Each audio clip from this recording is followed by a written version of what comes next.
రాజమహేంద్రవరం లలితానగర్ నామన ధనరాజు వీధిలో శ్రీ కనకదుర్గ అమ్మవారి ఆలయం వద్ద దౌడూరి నాగేంద్ర చే పడిపూజ మహోత్సవం వైభవంగా నిర్వహించారు.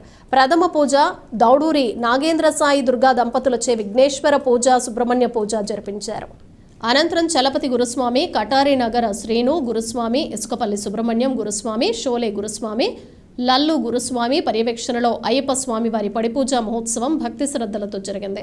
కాశీపట్ల మణికంఠ, సాయి గురుస్వాములు దంపతులతో పూజలు చేయించారు. అనంతరం గురుస్వాములకు శాలువాతో సత్కారం చేశారు. పిచ్చుక సత్యనారాయణ భక్త బృందంచే భజన కార్యక్రమం ఘనంగా జరిగింది. స్వామియే శరణమయ్యప్ప అంటూ గురుస్వాములు, స్వాములు చేసిన శరణు ఘోషతో లలితానగర్ పురవీధులు మారుమోగాయి. మణికంఠ స్వామి అఖండ హారతి ఇవ్వగా, సుబ్రహ్మణ్య గురుస్వామి నక్షత్ర హారతి, లల్లు గురుస్వామి నాగేంద్ర హారతిచ్చారు.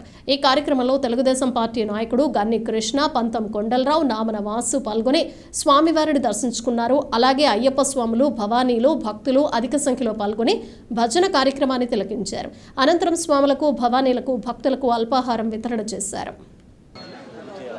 ఈశ్వరాయ నమః మేఢ్రిమః వక్షస్థలం పూజయామి. ఓం విష్ణుం పూజయామి. ఓం గణేశ పూజ్యాయ నమః కవచాన్ పూజయామి.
Allah